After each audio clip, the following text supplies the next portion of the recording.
کوتي خیل په علاقې باندې ډېر درانه خلک دي د سږي مروت ټول مروت ټول پښتانه موږ ته قدرمند دي او عزتمندو دا غږ به موږ ته راته چې په دې کوتي خیل امین شاه او د ګراوند پولیس باندې اخیستی ده او داسې اکټیویټي یقینا عزتمندو تاسې به د سکرین باندې وینو څومره په ګڼ تعداد ساحل صاحب وایي زه د لمبو په لار درتلم لمبې مې نه پېژندې تا ستانه ورانه وه تا کوڅې مې نه پېژندې او ما ته خو هر چا دعاګانې کړې هزار والسلام په دعاګانو چې من غختې خیرې نه پېژندې قدرمنو بالکل ملاتړ کوو مروت کوم د نان ټینجبل ترقي نه بیخي پاته دي اب دغسې میدانو باندې آبادېږي دغسې بیا ملاتړ نو رادرومو ناظم صاحب سره خبرې کوو عوامو ته دا پیغام ده چې دا کوتي خیل ډېر ښه علیم شاه ډېر ښه کیاړي ده موږ هر قسم بلپور تعاون ورسره کوو ده خو ملاتړ دی د مروت قوم دپاره دا جای ما ته خبر سن وایي چې په 22 ګونۍ باندې پولیس باندې اخیستی ده نو ناظم صاحب که ته همت نه وکړې بل ناظم صاحب یې نه وکړي زه یې نه وکړه عوام یې نه وکړي نو دا اکټیویټي به د اخر پرېږدي نو تاسو څه دپاره چې کردار به ادا کړو دا موږ ته چې څرنګه فنډ راشي دغه چې به یې موږ استعمالو چې چوره فنډ راشي د برخه به ورڅه کېږي ناظم صاحب خو دا نخواسته نه سره راغی فنډ ده سره به یې په خپل هغه به یې کوو یہ مړه مروت کمیونټي آواز عوامو ته څه پیغام ورکړي اول د مروت کمیونټي آواز ډېره شکریه ادا کوم چې دا دوره وسیع او دوره کوچلی پروګرام کوي چې په هر فارم ته دا رسېدلی او دا د خپلو عوامو او د خپل پوزیشن آواز رسوي او د مشرانو ته دا یو آواز ورکوم چې څوک هم دا ګیمونه ارینج کوي هغه سره د بھرپور طریقې باندې امداد کوي سپورټ دی کوي دې سره د نیو جنریشن چې امن راځي علاقې چې امن راځي حکومت وخت نه دا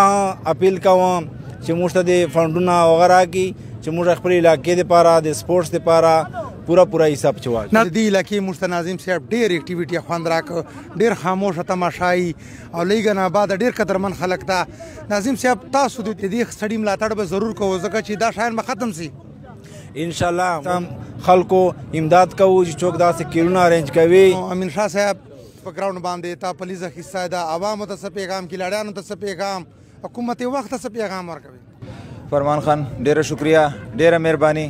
الله دې خوشحال ساته چې موږ ته د خپل قیمتي وخت راکړی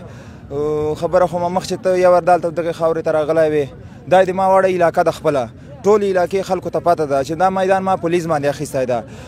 کیلونه همیشه دپاره د بل په تعاون کېږي موږ سره به مثال ما د خپل علاقې مشرانو نه دا اپیل ده یو ځل بیا چې تر اوسه پورې مثال ما سره له داسې چندې په تور باندې تعاون سلای د خدای دغو خلکو عزت وکړي چې ما سره خو مطلب دا ده چې بار طرف نه لا چې داسې هغه نه در سره سلای هیڅ مقصد مې نسته جای مې خلکو لیدلی ده کور مې لیدلی ده ازې لیدلی صرف او صرف مقصد مې حکومت وخت سپورټ کوي هیڅ شی لا نسته سپورټس افسر ناسته افسر خو ما رشید احمد باندې مثال مړه ویستلې وه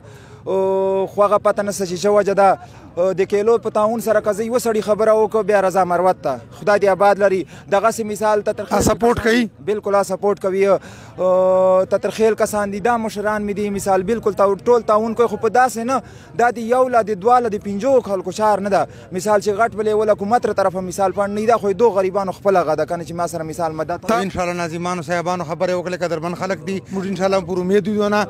او مزید کیلونه روان دي انشاءالله که خدای خوښه وه رب ته منظوره وه د خلکو سوچ نه زیات پروګرام و خیال مې ده ینډه به یي بیګ تتی به یي د کونډیانو د مروتو دوړ به یي پچې ایوه به غټه د پخې د سږې کبډي به یي ایوه به یي د پنجاب کبډي ایوه به غټه ینډه یي زه د خلکو نه یو ور بیا اپیل کوم چې دا میدان مې اخیستی ده پولیس مې اخیستی ده په 22 بورې من دا جوته خبر ده دلته فصل دا یې فصل مځکه وه لهذا زه دونه دا هغه کوو چې تر اوسه پورې مثال ما سره لا داسې هغه نه ده سلای خاص تعاونه لږ غواتې ګیلمانه ما خو ویله چې میاس به کېږي بیا چې میاس کېږي بیا به ما ته دا شای رسېدلی عزتمنو دا یو پیغام دا دی به سپورټ کېږي دا میدانونه به نغیر آباد سي امین شاه صاحب شانه به ولاړو الله مو عزتمن